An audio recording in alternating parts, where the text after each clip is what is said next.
not knowing that one of those appointments that I took her to, the doctor was going to pull me aside and let me know, your mom has 6 months or less to live. And they had just walked her into chemo. And he says, you cannot tell her, because as soon as you tell her, she's going to give up. You need to walk in there with a smile on your face and sit there for the next 8 hours with her and act like you don't know a thing. I turned 50, y'all, and I started a podcast. Really, age is just a number. It comes down to how we choose to live and the choices we make in our life, and those things accumulate. Don't let the programming of life keep you from doing things every single day that make you happy. When we feel good, it's easy to think good. Life is not happening to you. You are your life. You are happening to your life. Hey, welcome to the podcast. In this conversation, I'm talking with my very dear friend, Kristeen Churchman. Kristeen and I met originally in Bakersfield when we were about 16 years old, when we both tried out for the cheerleader team at Bakersfield High School. Go Drillers. And we've been friends ever since. I consider her one of my closest, dearest, cherished friends to this day. And we've shared so many different life experiences together. One of which is that we have both helped our mothers navigate their cancer diagnosis and ultimately their death. So today we talk about what it's like to hear the diagnosis and move through treatment, and what it's like to ultimately to lose your parent, lose your mom, and what it's like on the other side, how it's affected our life, and how we live even to this day.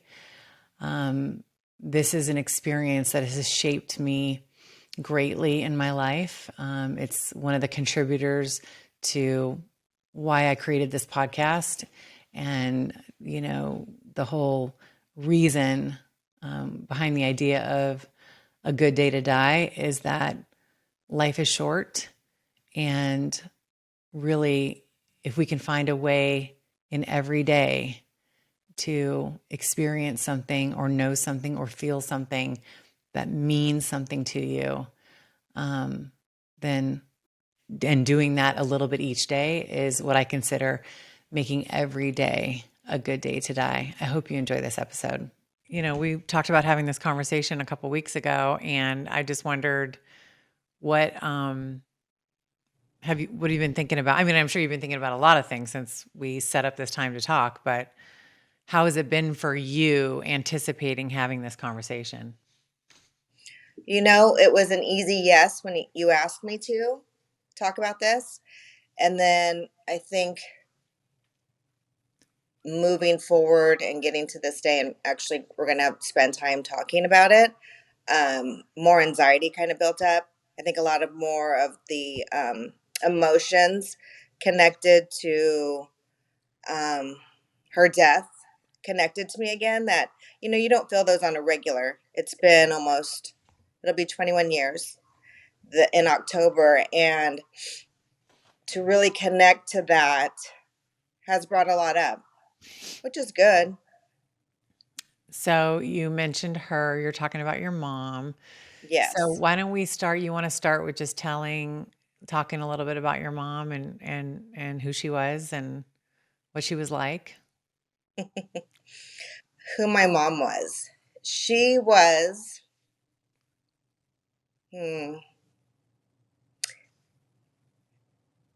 she made life fun. She really did.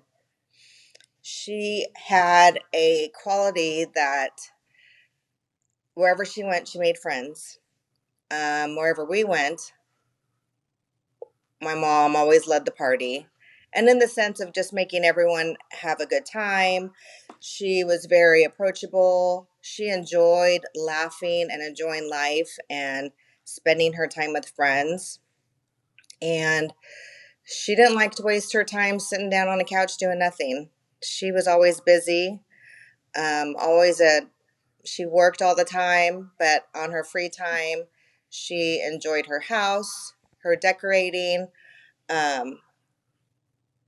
she just had a real zest for life. She was a skier, still at the age of 50, past 50. That sounds old. When your kid saying that, it seems old, but it's not now. Um, she was a people person. She really was. And she adored David and I, I my was just brother and gonna, I. I was just going to Yeah. ask about how close, if you guys were real close, or how close was your relationship? With my mom, Yeah, you and your mom. growing up, we were a lot alike in some ways. And so we definitely batted heads. And after my parents divorced, my brother and I lived with her. And when I became a teenager, we really didn't get along very well. And I moved in with my dad in high school. Um, and it wasn't until into my 20s we got closer, but we definitely got closer when she got sick. And Mm-hmm. it healed our relationship, did a full Mm-hmm. circle. Mm-hmm. So, and that's when you moved to Bakersfield, when you moved out from living with your mom and you moved in with your dad. That's when you moved to Bakersfield? Yeah, I was 16 years old and I moved to Yeah. Bakersfield. Yeah. And that's when we met. Yes. Hmm. So, so tell me about what it was like for you when she was diagnosed, or tell me the situation. How old was she? How old were you? How did you find out? So I had been married almost not even a year, and she was diagnosed with bilateral breast cancer, right? Both both Uh-huh. breasts. Uh-huh. And so I would have been 28 at the time when she was diagnosed. And my aunt had already had breast cancer. So I just thought, okay, piece of cake, we'll get through this, done.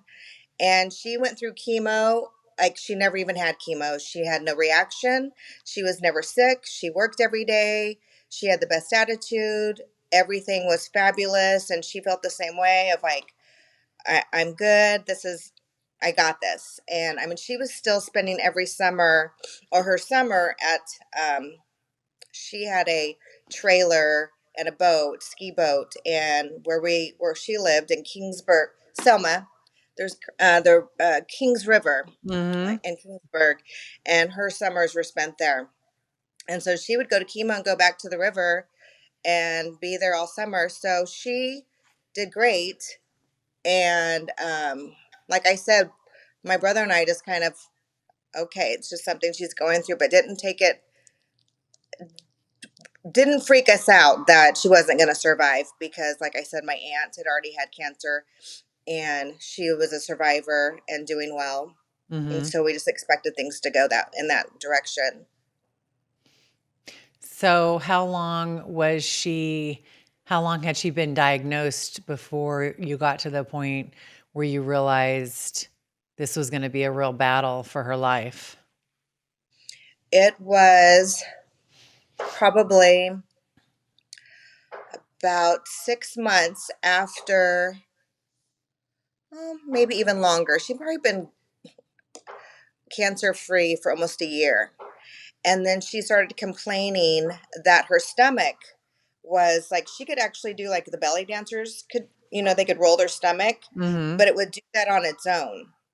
And she told her doctor, 'cause she was going to regular checkups, and the doctor said, no, you're good. You're good.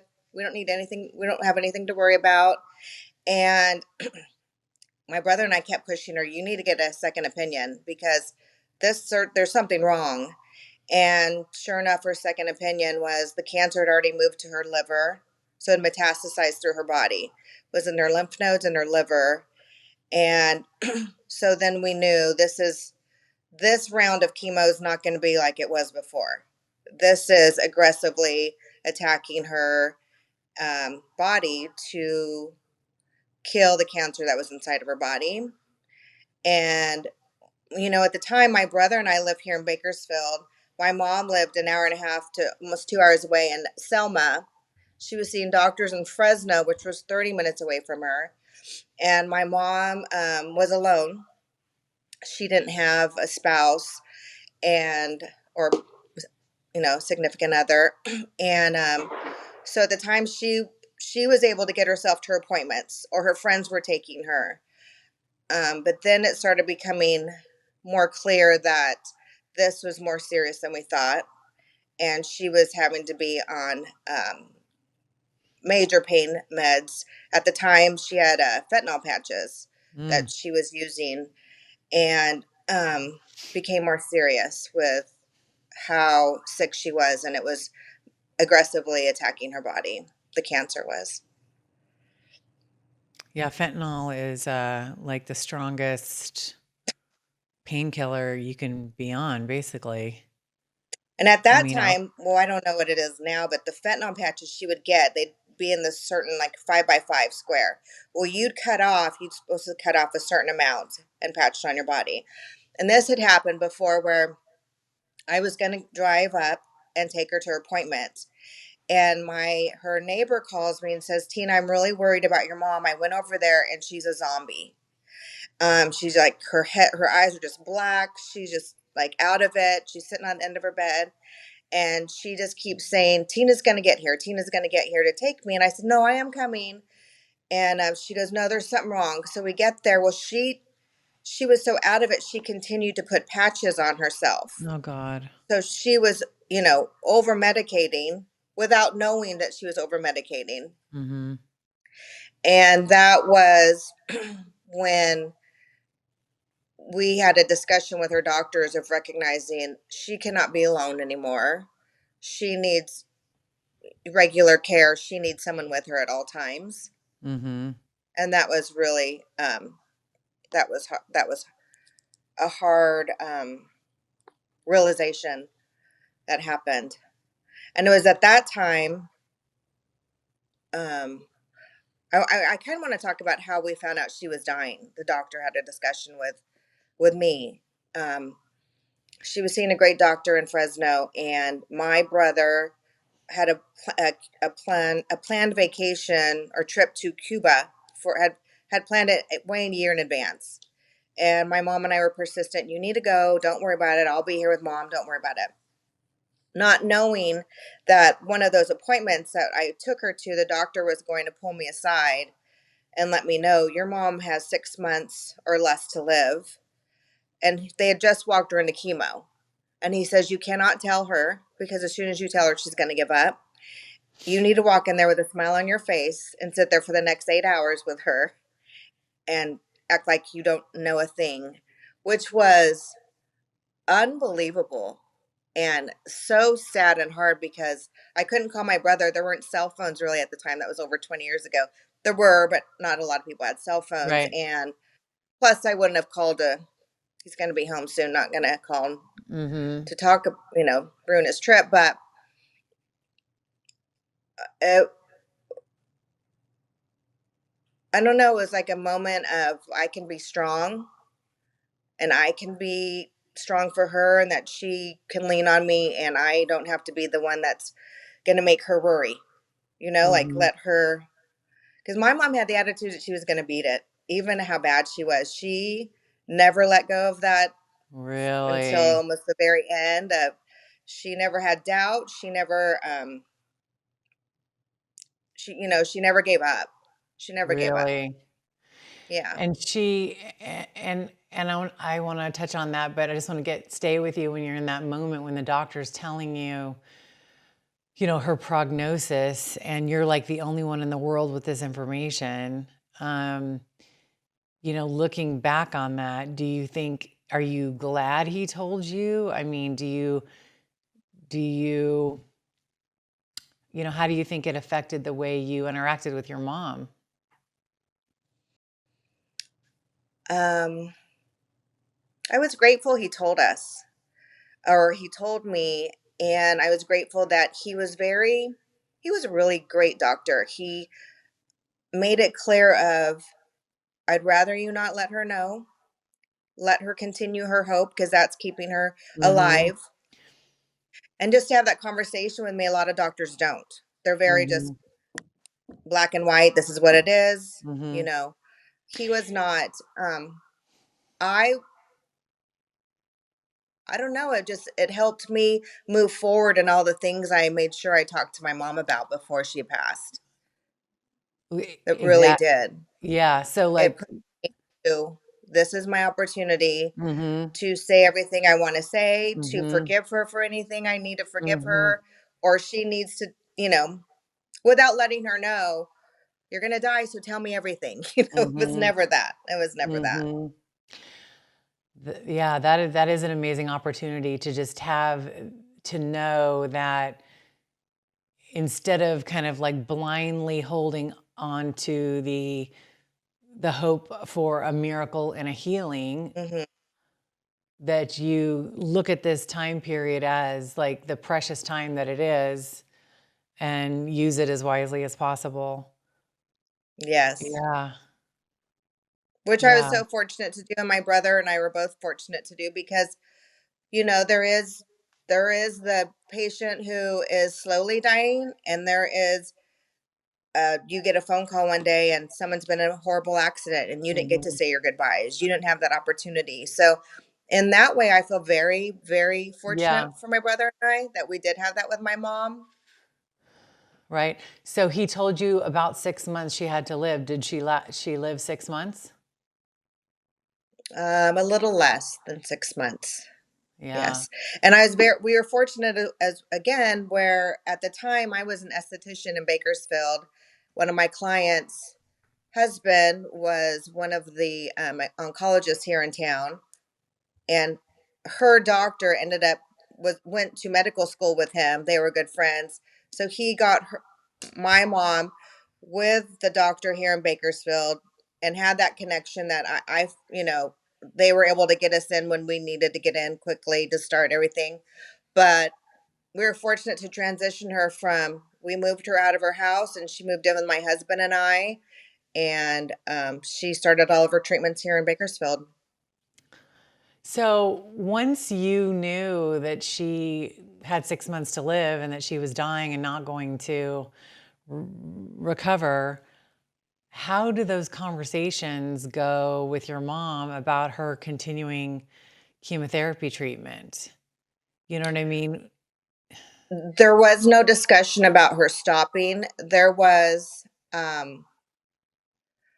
allowing her to take the journey that she was wanting to take. And her choice was, I'm going to do chemo until I can no longer do chemo.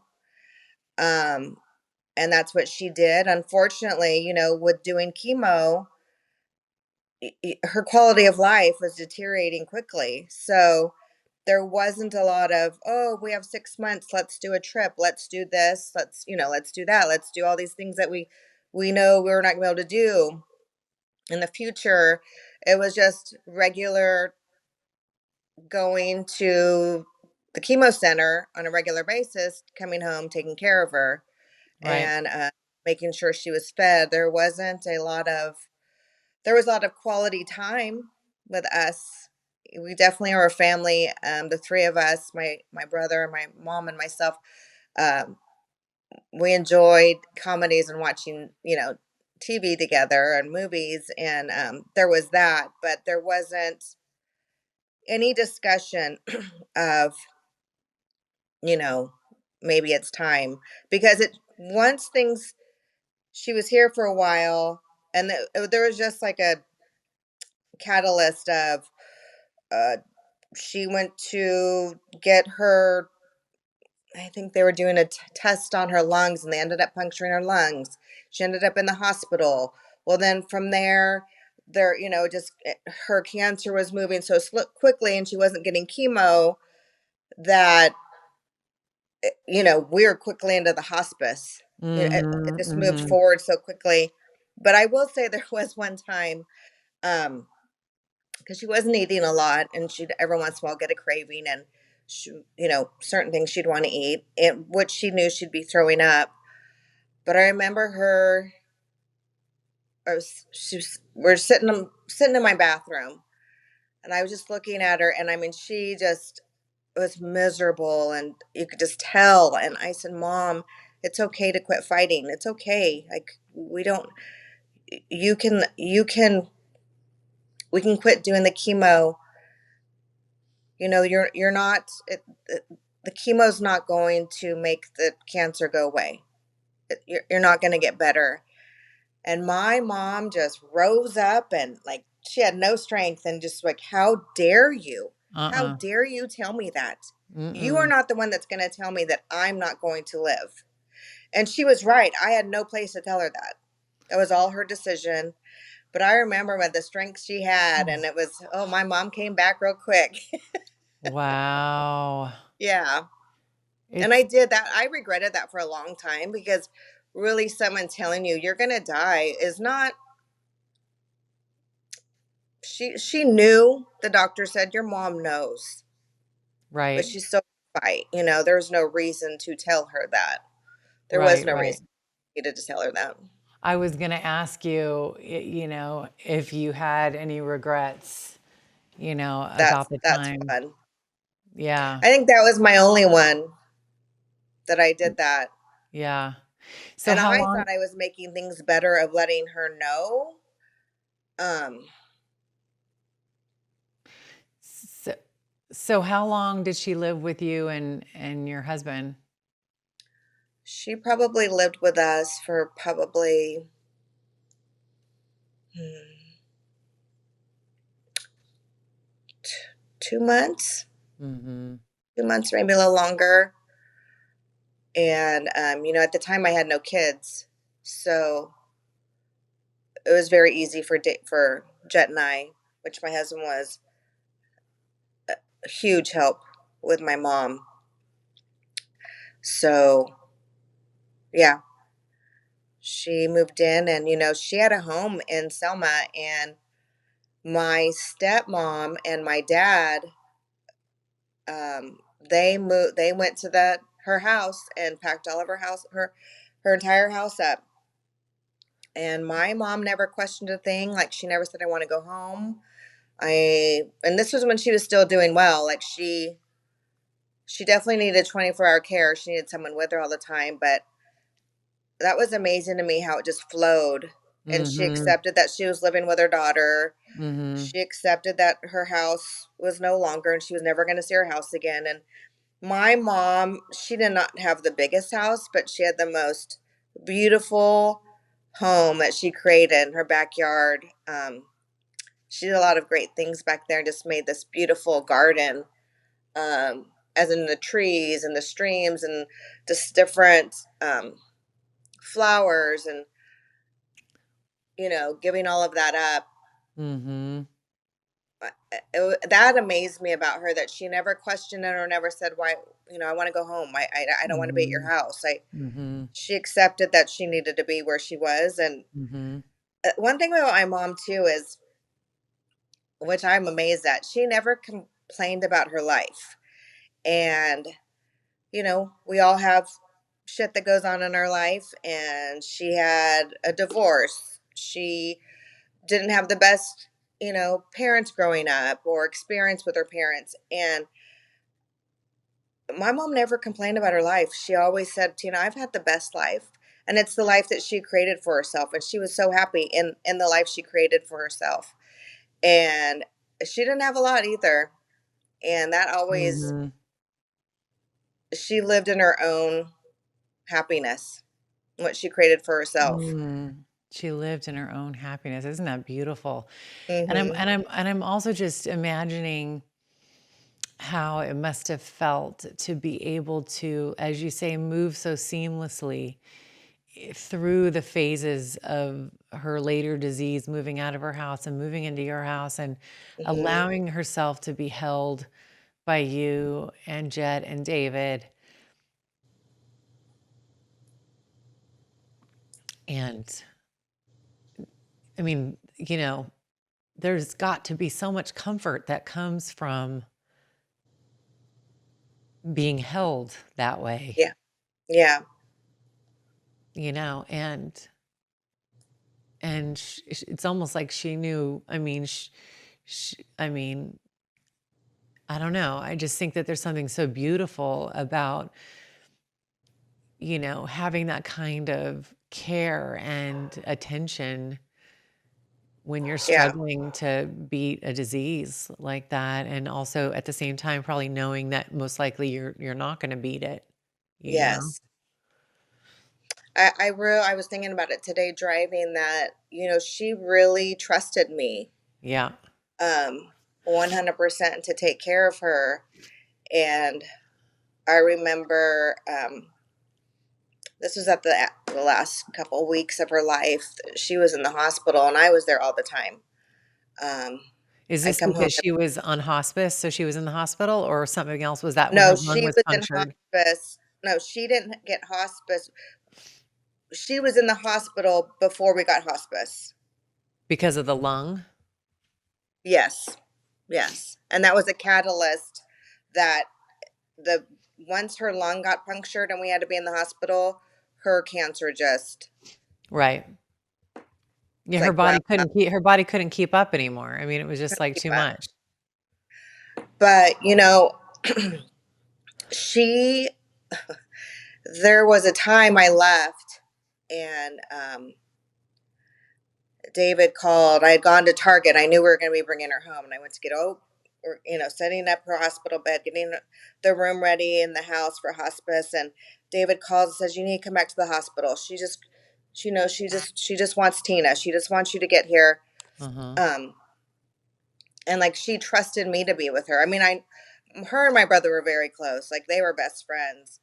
But it's when she got sick of like the person that she trusted, that she knew that I knew what she needed and would take care of it, was I had the pleasure of being that person for her. Right. Right. I know you and I both agree that being close to our parents and specifically our mothers, while they were going through their cancer battle, and being the one that is able to be with them on a day-to-day basis, although it's one of the hardest things, at least for me, I've ever done.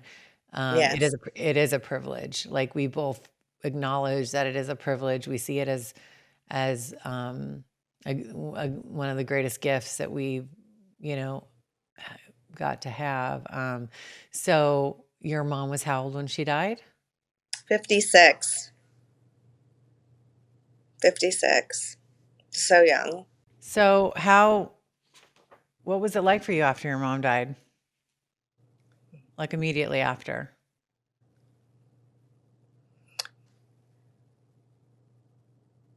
Even knowing she was going to die, I still was in shock. Like you're never prepared.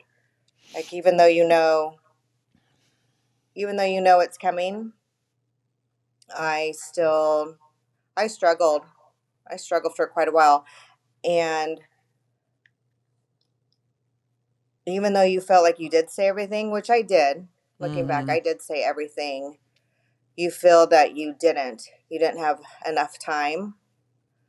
And even though I knew she was no longer in any pain, she she felt that she knew in her head that she was going to a better place and she had peace with that. I did not have peace. I Mhm. did really struggle. Well, do you remember what those emotions were? Like, Anger. yeah. I was angry at God because my mom was a very devoted Christian, and the entire time when she was sick and times when she was in the hospital, I mean, the cancer had moved to her spine, to her bones, to her lymph nodes, and the last was to her brain, and that's when she became was not able to speak anymore. But before that, her body was just riddled with pain. And in the hospital, she never said, "Why me?" She never yelled at God. She was always, "Sweet Jesus, sweet Jesus, sweet Jesus." And that Mhm. was like her mantra, and that was her meditation. Really looking back when you see things and everything I know about life now, what I've learned and am trying to become better at, is my mom had a lot of that in her life without even knowing what we would consider calling it now. Right. that her meditation was sweet Jesus on a regular that would help her through the pain. Mm-hmm. So you said she never would say like, why me, why me? But after she died, did you ever wonder why her? 100% I did. 100% I did. You know,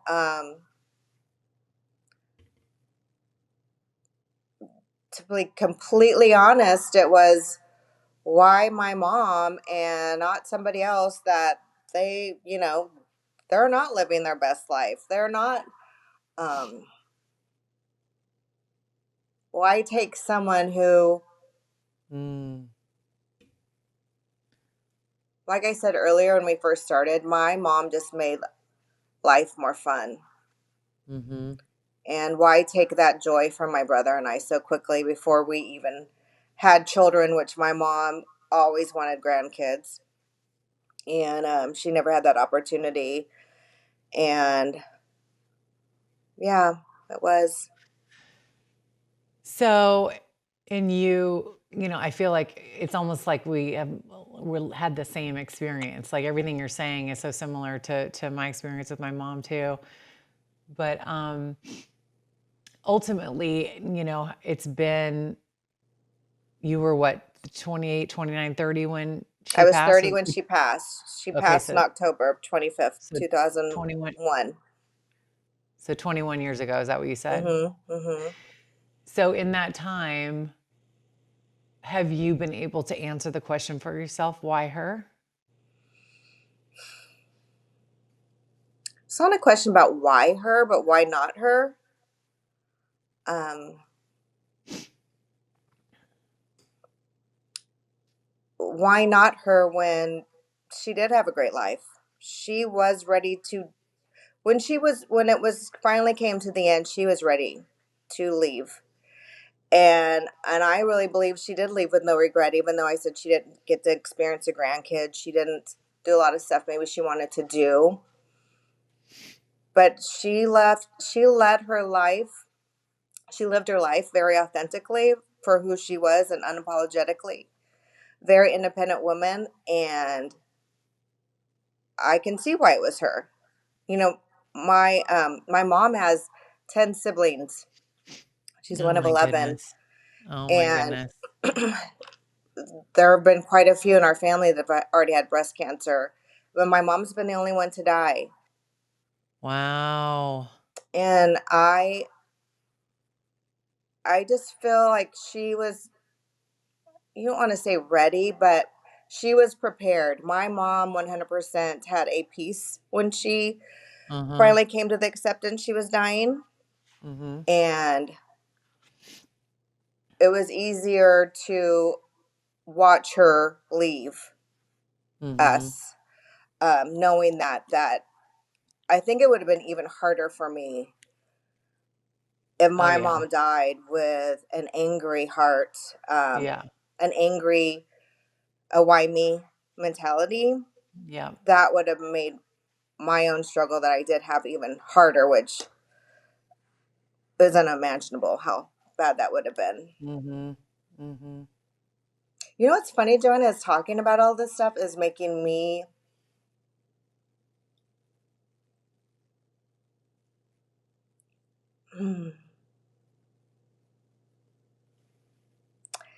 it makes me recognize the resiliency that I have and the strength that I have. A lot of it does come from her. And I'm 51. And I recognize our struggles were the same, but I have struggles and I have recognized that my mom, her strength, it is something I do have gotten from her because I've been able to get through um a lot of experiences in my life, and have gotten through them on the other side wiser and smarter, and I've learned from them. And I've learned about myself of what I needed to change or accept. And this talking about my mom and all of this coming up and just really talking about her experience is making me recognize that I have those. A lot of the strength I have is from my mom, that I was always regretful of. I wish I was. My brother's a lot like my mom. He can go anywhere and make friends. He's funny, and they love music. I mean, all these great things. My mom she loved to host a party. I'm not good at any of those things. And I was like, why don't I get any of my good stuff from my mom? But I'm like, as we're having these conversations and I'm thinking and reflecting, I got a lot of the great stuff about my mom. Really Yeah. feel that. Yeah. Yeah. It's amazing when you reflect back on an experience, you see it differently. But you see, there's always good and bad in anything that happens in life. There can never just be something that's so terrible that that's the end. Even in the most terrible things of my mom's death, there has been so many positives that have come through it. And I believe Yeah. that in any circumstance in our lives. And yeah, my mom. Well, and ultimately, we all know, we all ultimately know that we will lose our parents. Mm-hmm. And I think the anger, at least for me, I don't know if this is for you, is like, losing your mom at age 30. It's like, yeah, I know I'm going to lose her eventually, but you just see all this lost time, you see all this lost time, all these opportunities. And then it's comparing yourself to all these other families and all these other people Mm-hmm. who, again, don't have the same quality with, of lives, or that don't have the moms like you do, or relationships that you had with them, or who are just generally horrible people, and they live till they're 95, and you're just like, how does this make sense? And I know for me I had to just, like, I was angry for many years after my mom died, and then I got to a point where the only thing I could do to explain it and to feel okay about it was that I say something or somebody must have needed her more Mm-hmm. than she was needed here on this earth. Yeah. She was needed somewhere else specifically because of who she was. Yeah. She was needed somewhere else. Mm-hmm.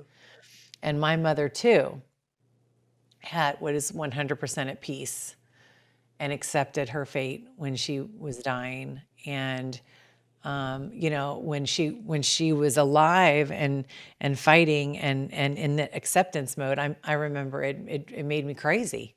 It made me crazy because I wanted her to fight. I wanted her to pick up that baton and fight and try everything and never give up. And one of the things I'm starting to realize, especially as I'm getting older and facing these same, potential concerns, Mm-hmm. like of getting cancer myself, is that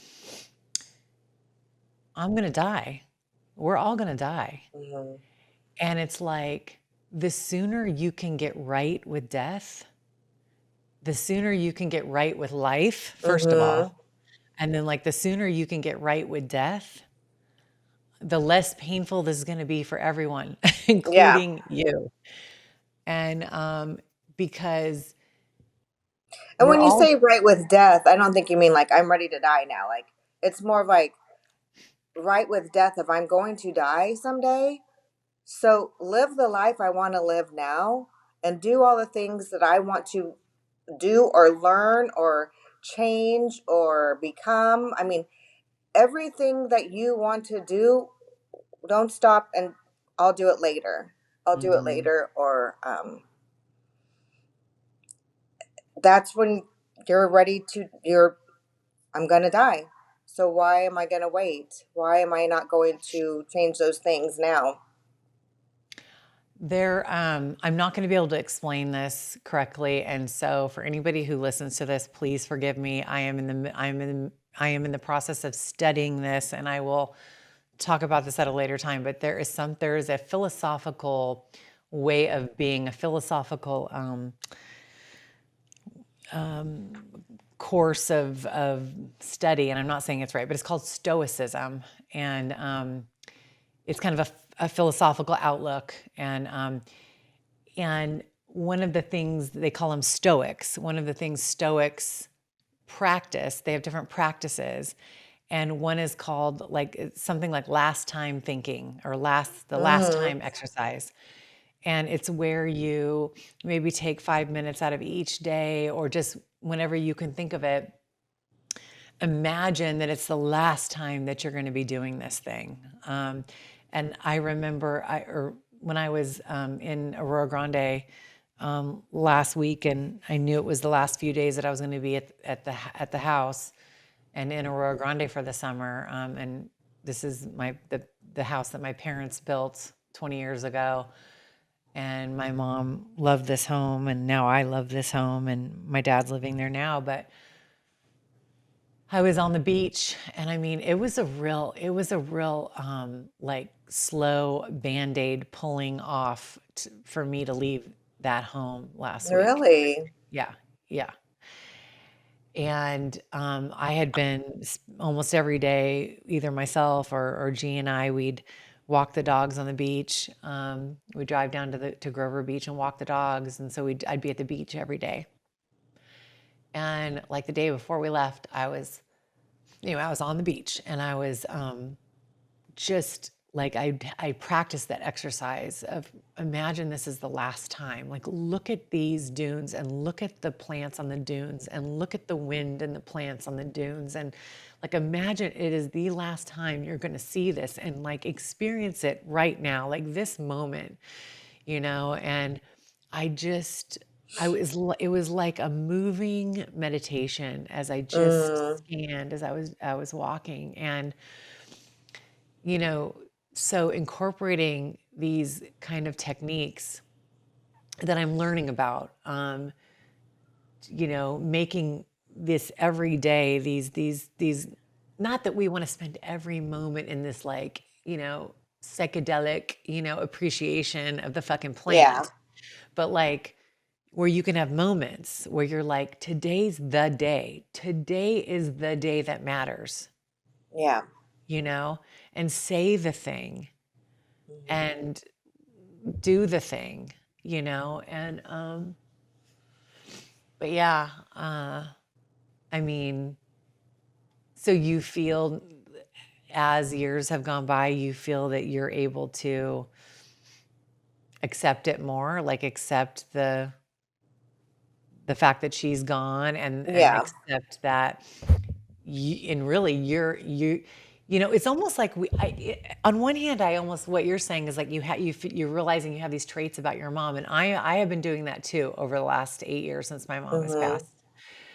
And it's almost as if, and I don't know if this is the same way for you, but for me, I wasn't able to truly emerge as myself, and really take the place in the world as my kind of adult woman until my mom was no longer here.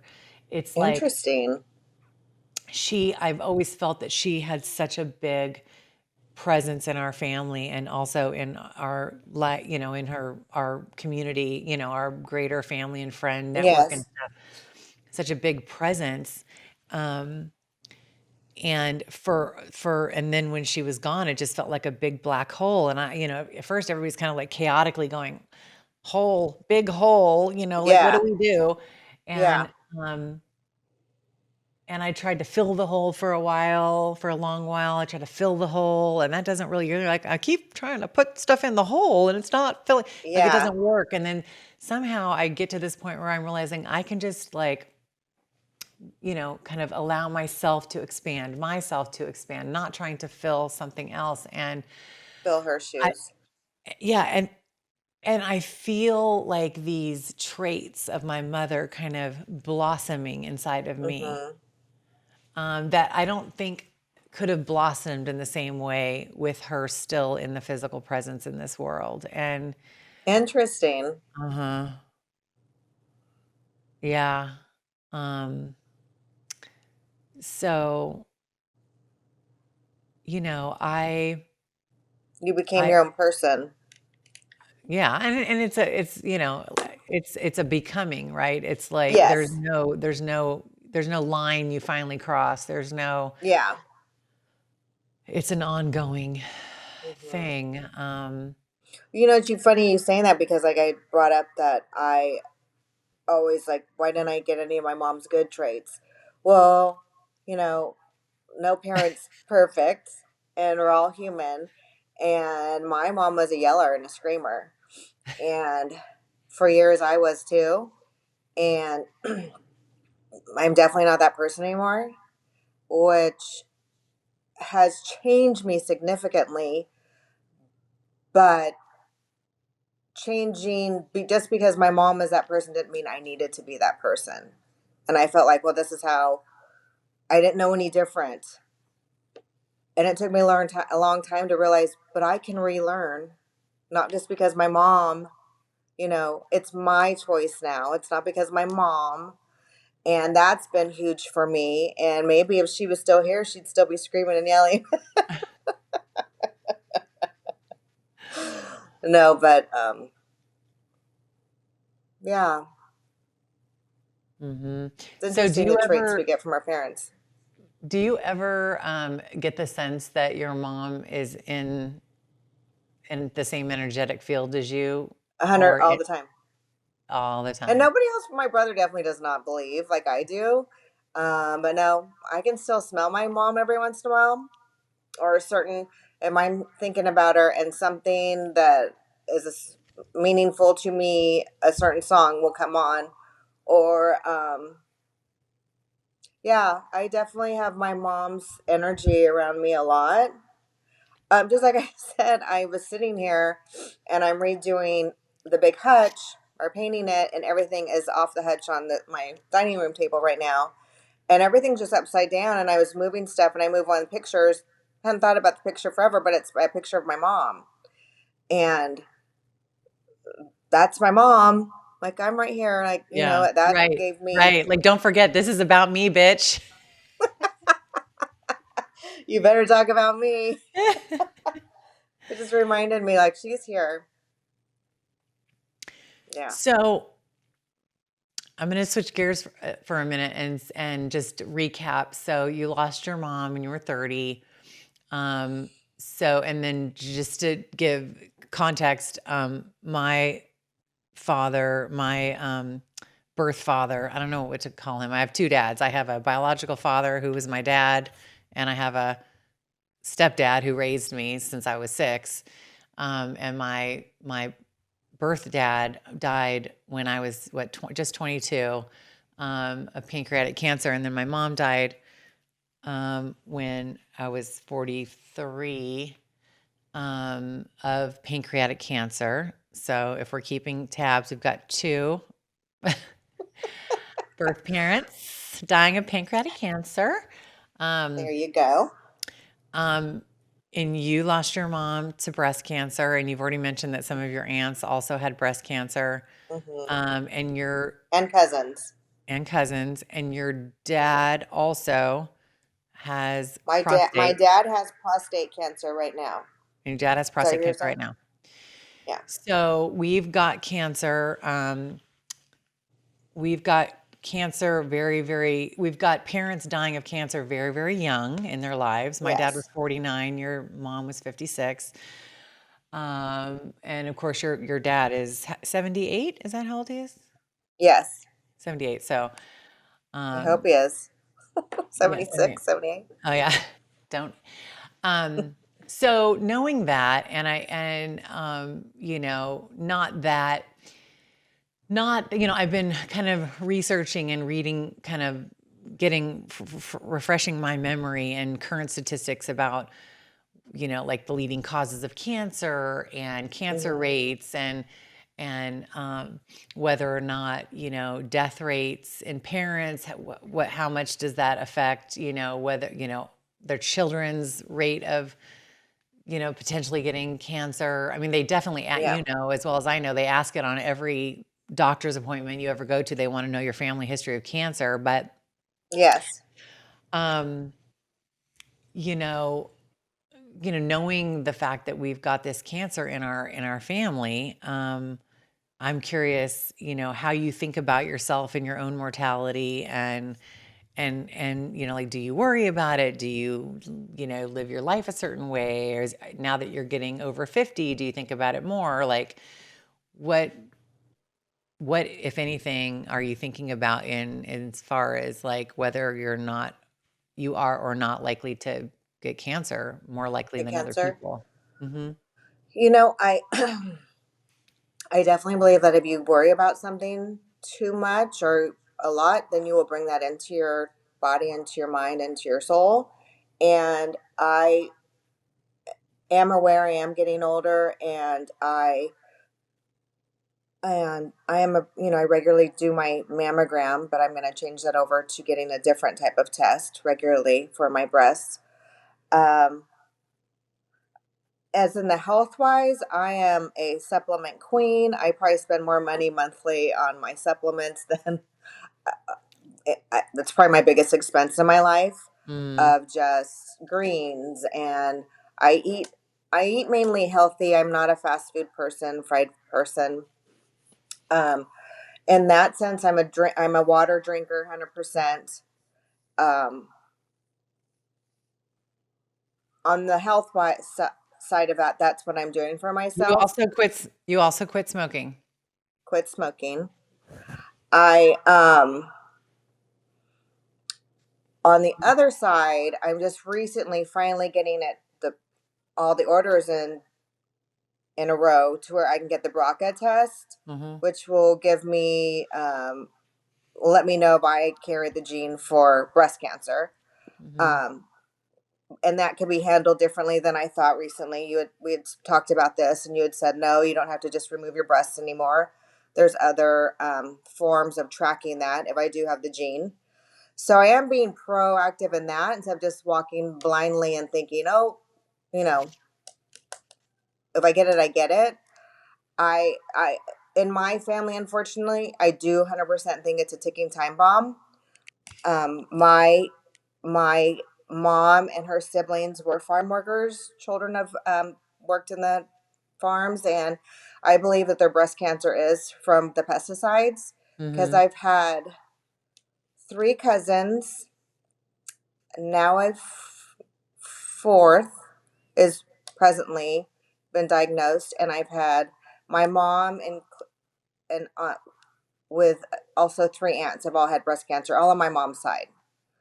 So it's just kind of like, who's next?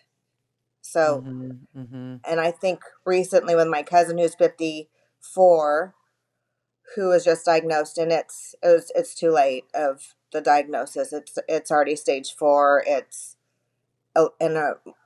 it's metastasized to a lot of areas in her body, Mm-hmm. and that woke me up. Of Mm-hmm. okay, Really? get the BRCA test. Let's be proactive. Um, don't put my head in the sand. So I am doing those, taking Right. action to do as much I can for my own health. Mm-hmm. Yeah, when I was kind of, like I said, refreshing my kind of working knowledge about cancer statistics, and also the leading causes, and like the recommendations from the powers that be, as far as Mm-hmm. what people can do to lower their risk. Um, I think there's like a top tier thing that's kind of like, oh, all the obvious things. Like if we all did the obvious things, then we'd eliminate obesity, diabetes, Alzheimer's and heart disease. So it's like, Mm-hmm. we need to be doing these things, right? Like it's basically like, you know, it's what we eat and, whether or not we exercise and we manage our stress and we sleep good. And I think we need to take supplementation, like you said, because our food supply, it's very difficult to get the nutrient value out of our food anymore. For years, by 50 years, it's been that way, probably the whole time we've been alive.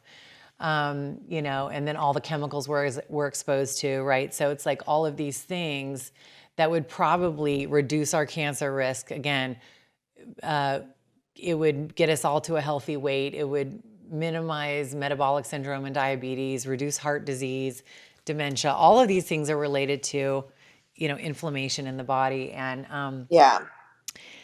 I think, I also felt like I'm a target, like you said, when you have so much cancer and it's hard not to think like it's not a matter of if, it's more of a matter of when.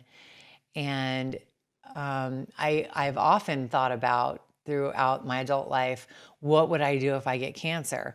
And that, Yeah. and the answer is not always the same. It kind of has changed over the years. And, but then where I was going with that is maybe it would be like, might make sense to live a little bit like as if you did have cancer, in the sense of, okay, if I got cancer, what would I do? Oh, I would change my diet. I Isn't wouldn't that focus, true? Yeah. right? I would change my diet. I would exercise more. I would reduce my stress. I would do these things, minimize this, minimize alcohol, quit smoking, and it's like, why wouldn't we do that ahead of time? Yeah. And we do. I mean, the only reason I quit smoking is because I don't want to contribute to myself. I'm obsessed with smoking. I love smoking. I would smoke every single day if I didn't think it was going to kill me. And Yeah. I do think it's going to kill me. So I don't do it. You know what I mean? Yeah. But like alcohol is a hard one, Yeah. because that's like, it's a carcinogen, it Feeds the sugar. Sugar. it's linked to Sugar beats cancer. cancer. 100%. So I don't know. So do you feel like as you're getting older, you're thinking more about like your daily habits and the different things? And Yeah, I'm beginning to recognize, like, the drinking. That's another thing that could be definitely minimized. That would be helpful in the sense of slowing down, you know, instead of feeding anything that could be possibly,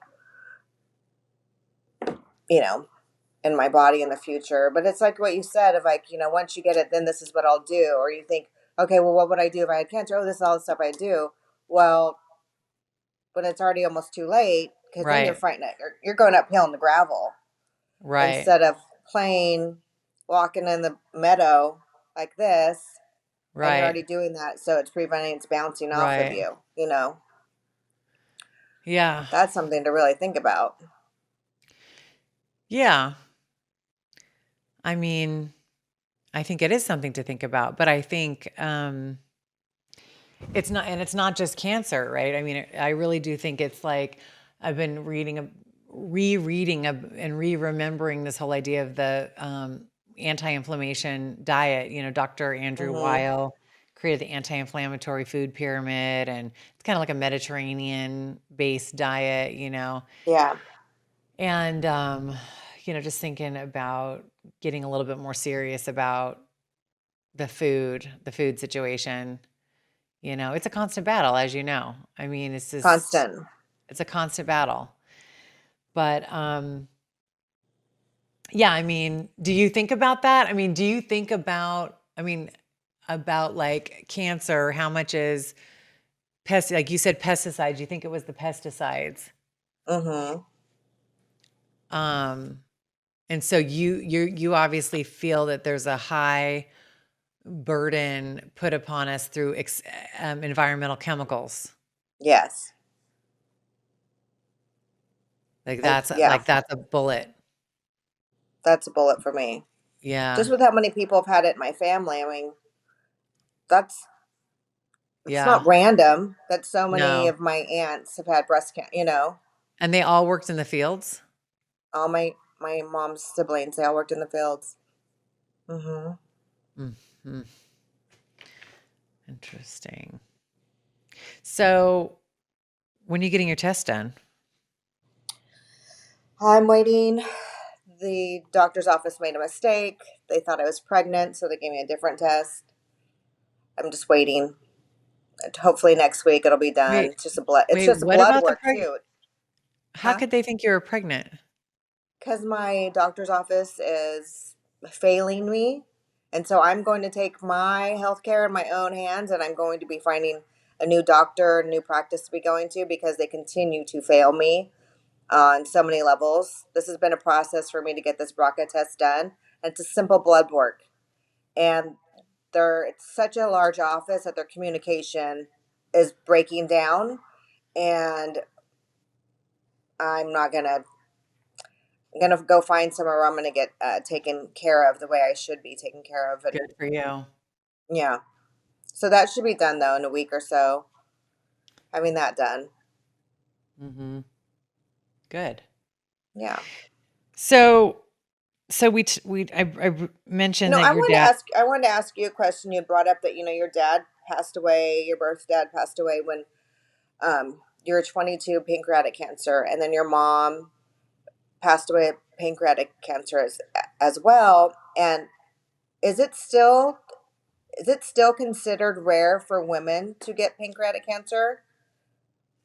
Because I don't. before it used to be very rare, but now it seems like it's a level playing field for men and women getting pancreatic cancer.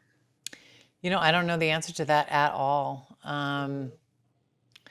I have no idea. My suspicion is because my parents' lifestyle were two very, very different lifestyles.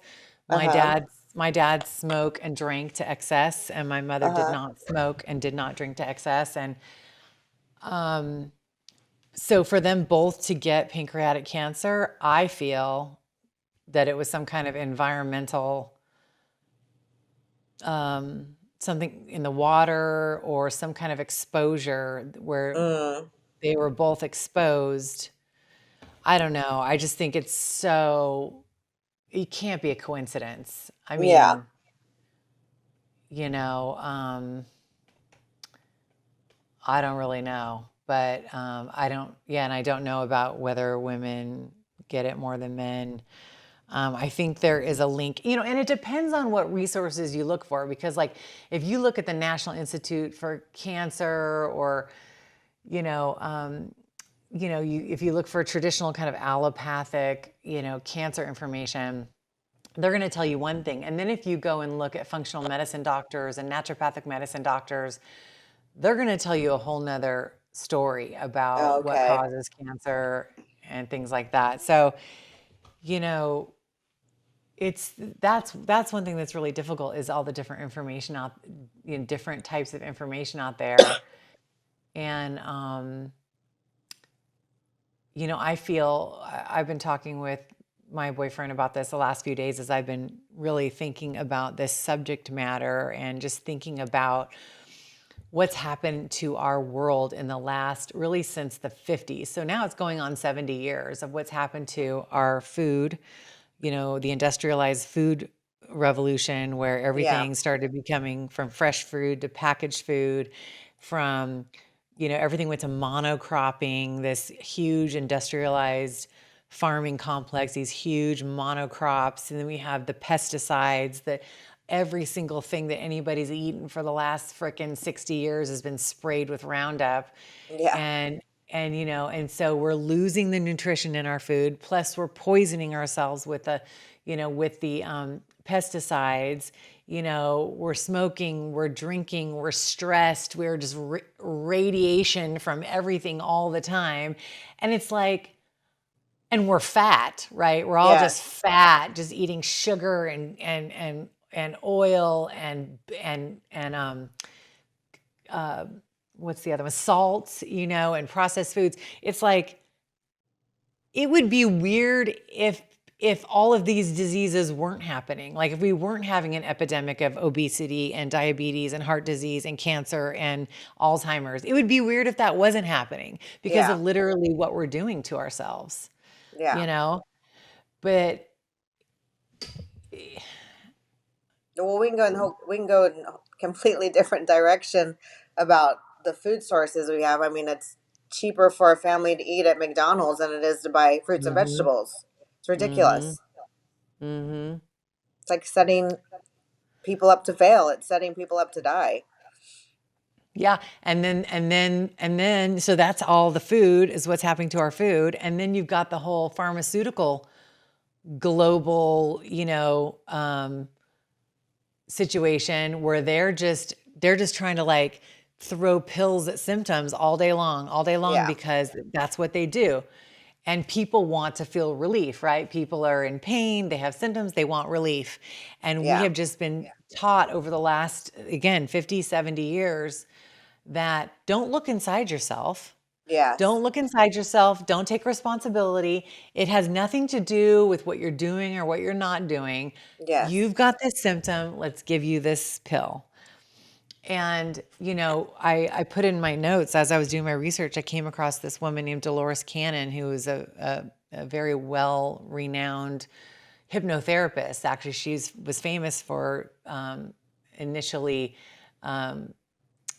putting regressive past life hypnotherapy on the map, Dolores Mm-hmm. Cannon.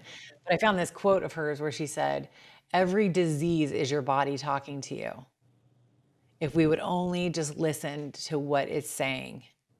Mm. Every symptom, every ill, and we've completely let go of this like mind body connection. We look outside ourselves for the answer, like, where's Yeah. the answer?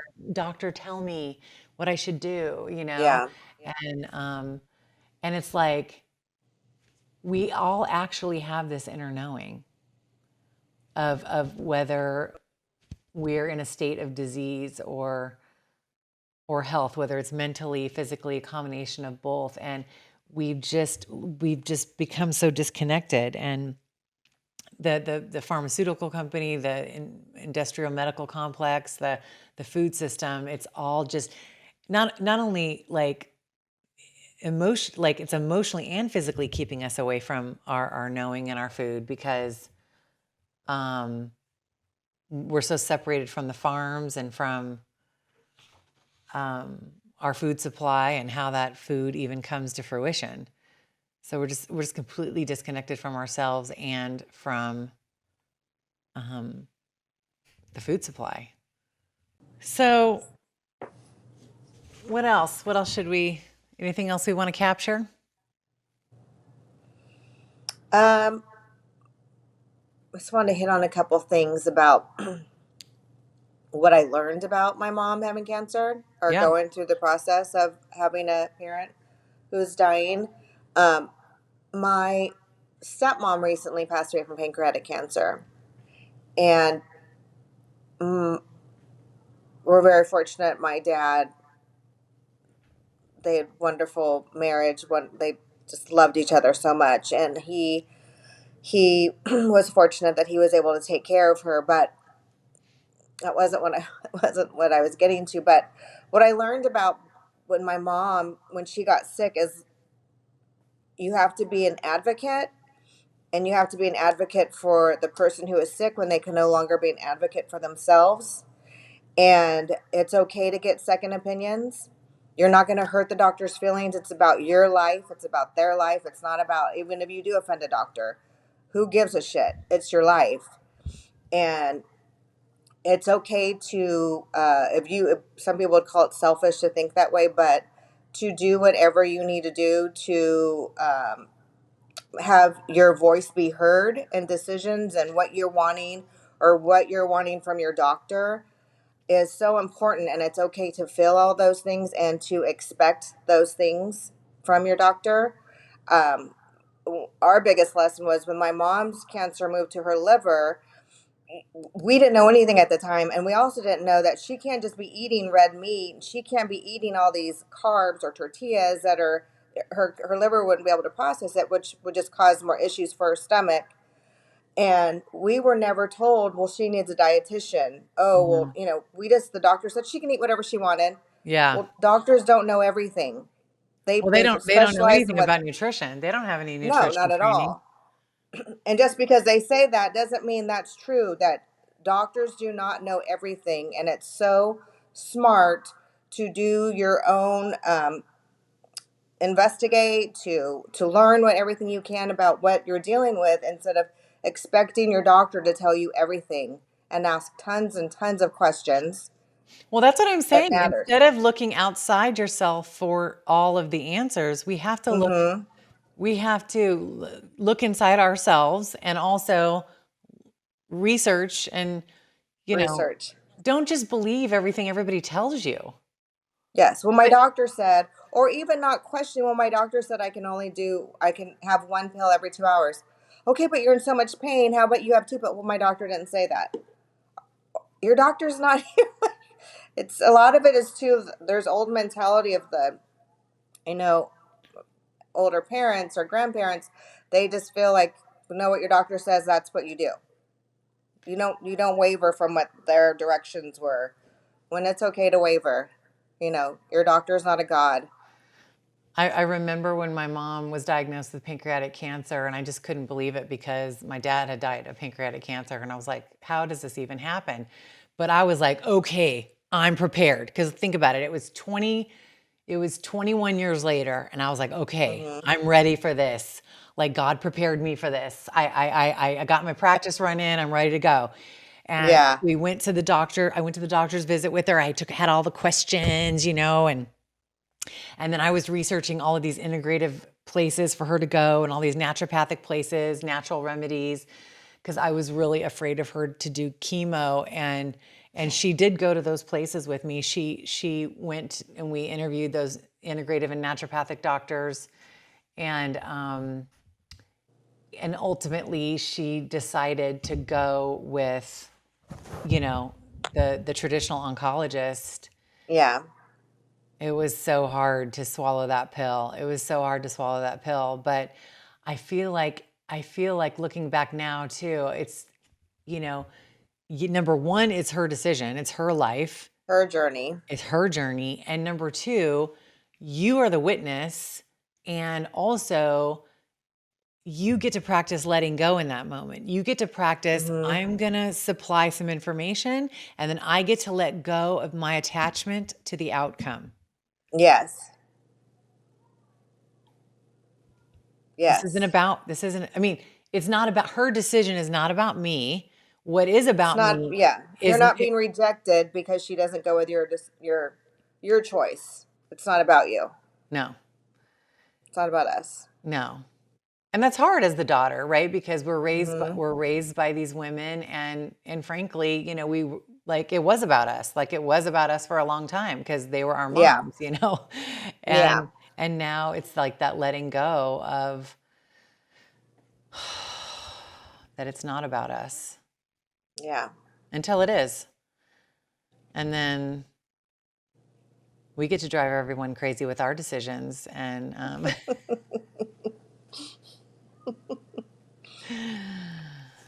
Let's hope my I think husband's still alive I so he can take joke. care of me.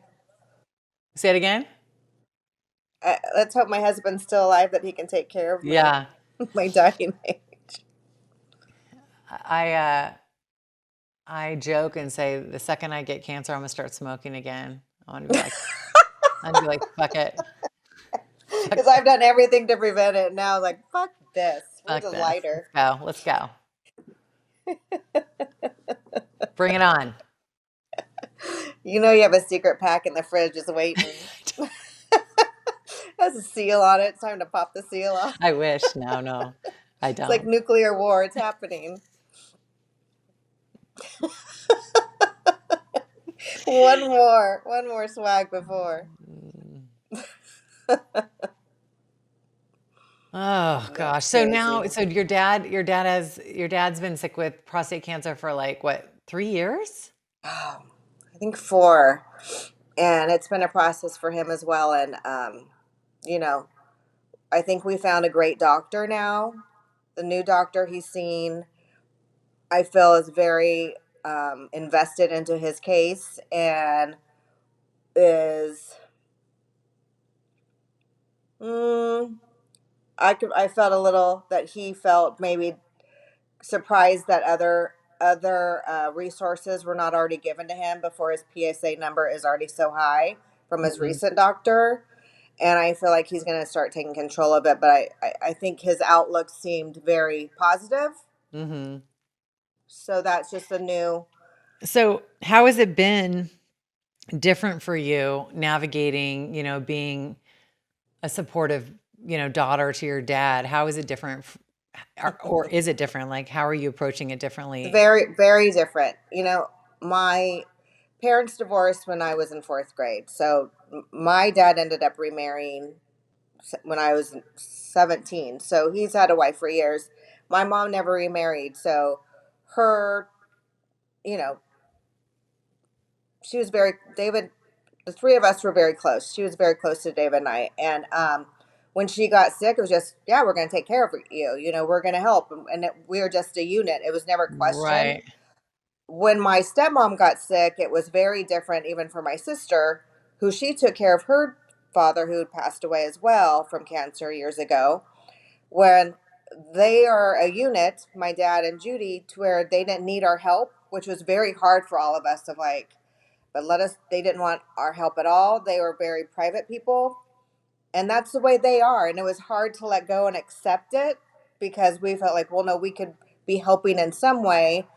Um, but it started with Judy getting sick and letting go and allowing my dad to take care of her the way they wanted to do it, and they did it the way they wanted to. And um, very grateful that they had each other, and my dad took such good care of her till the end. And now we have my dad, who we're going to deal with his illness again. And my relationship with my dad is much different than my mom. We're not as close as, and we have emotional conversations about how we feel, and Mm. we really have that connection. So he's very makes jokes, or I don't need you guys to help me. I really feels that I really think he feels a burden. Like I shouldn't burden my kids with this. When Mhm. what the fuck are we here for? We Right, want to right, be here right. for you. Like Mhm. you are you are hurting us by not allowing us to be here for you. Like, this is a gift for us, and so allow us in. And I'm the good cop, bad cop with my brother. Like my dad said recently, you don't need to go to my bone scan results. No, I'm going, and I don't care if you don't want me to go. You don't have a choice, Dad. It's ridiculous for you to go by yourself, because in any person in those circumstances, my dad thought he was going to get the worst news ever. He wanted to go by himself. You will not be able to compute what he is saying to you, or even remember what he said to Right. you. You need someone there, and when you don't think of a question, so we were there, and he was grateful that we were there, and we filled in a lot of gaps for my dad that the doctor was asking, and my dad completely forgot about surgeries or procedures he had done. And so I think we're more forceful with my dad of, we're gonna be involved, and it is Mhm. just my dad now. Judy's not here, Right. and so it is again. I'm fortunate my dad lives 3 miles from me, so Mhm. but he is a very independent man, and I think it'll be a slow process for him to accept, well, we're going to be out at your house. I got keys to your door. Can't keep me Right, away. right. So, yeah. Yeah. Well, that's good. I Yeah. mean, that you're and I also kind of sense in the times that we've talked about your dad that you don't seem to, you definitely don't seem as panicked. You seemed more balanced in your approach, more Mhm. pragmatic, more kind of thoughtful. I see you letting go. You've told me about how, okay, they didn't want us over. So we didn't go, like when Judy was still alive and they didn't want people over, or Mhm. I mean, that's hard when your family doesn't want you over for holidays or different things or Yeah. birthdays or whatever, and you know that they're both sick with cancer. I Yeah. mean, that's got to be really, really hard. Like, that would really break my heart if my, you know. But it really, like, admired. what's on my mind about Judy is that, like, I was saying, like, you need to be an advocate for yourself and say what you need. This is what she needed. She didn't need people to be over. Right. She didn't need to talk about that she's sick or that she's dying, because she knew she was dying. And I grew up a wider respect for her, but also knowing that I can do that for myself, as I can say what I need. I don't need to Right. make sure everyone else is feeling good That's around right. me. It taught me that's okay to do that Yeah. and to let go of it. And it's not about me. Don't be offended by it. Are you able to see that not only are we capable of holding boundaries and saying what we want and saying what we need in a cancer diagnosis, but we can do it on a day-to-day basis inside of our home with our partner, with our children, with our community, with, our neighbors. Like, Yeah. you know what I mean? Like, we don't have to wait till there's a crisis to be like, okay, because I'm sick, I get to hold my boundaries. Has that thought occurred to you? Because, like, there's a lot of people, and I think more usually women more than men, who have so much trouble saying what they mean and not going when they don't want to go, or just, saying yes when they really mean no, and Yeah. doing things that they don't want to do. I think when I turned 50, that changed for me. Like, I'm pretty easy about boundaries now, and not worrying about what any of my family thinks, or if they feel like I'm being rude. I'm not doing anything in general to be rude, but just the boundaries I have with people now, or family members, is okay to have and should have. Everyone has, you have to have your own self-worth and your inner peace. You can't let someone come in and just make spider webs and cobwebs and jungle gym go crazy inside your Right. own head. Well, it's like That's when on you you don't that you're like that then. say it again. That's on you that you're like that then. You can't be complaining of how crazy everything is if you don't have your boundaries. Right. Like, slow down and go, okay, there's certain things you can do, put in place, that you don't have to be in this chaos all the That's time. right. And I think the question is interesting when I say, why am I afraid of saying no to this? Or why am I saying what I need in this moment? It's because I'm choosing that. It's like I'm choosing their happiness or what I think that they want more than me. Why would I do that? Yeah. Yeah. And I think it's this people pleasing, I want to look good. I want people to love me. I want people to accept me. I want to be liked. Yeah. That's a disease. I don't have very many friends. People don't like me. I really like you. Too many I boundaries. really like you.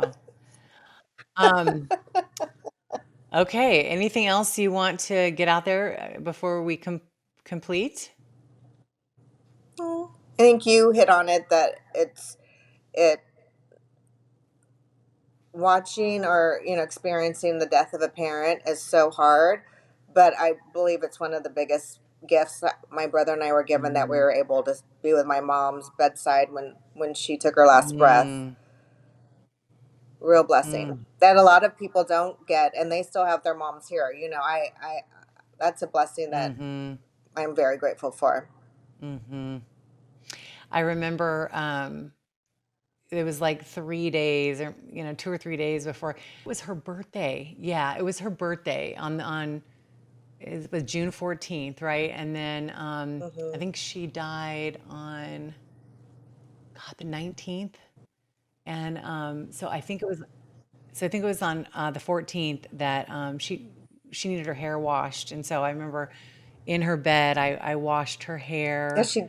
and dried it, and then we put curlers. I did curlers in her hair, and I just remember that moment, that I got to have with her, and how much I got to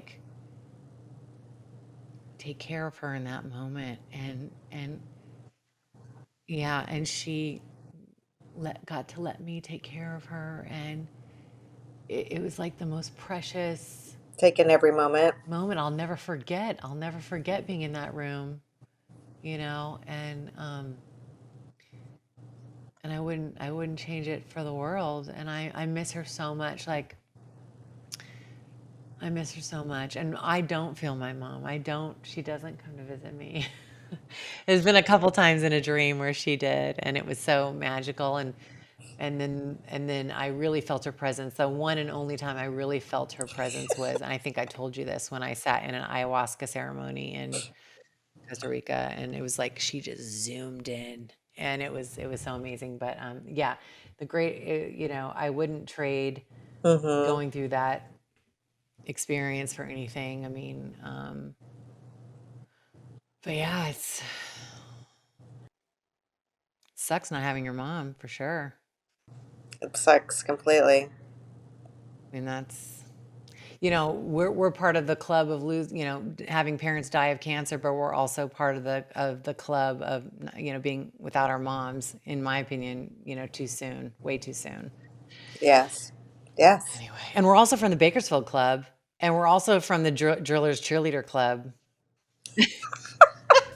One's a driller, always a driller.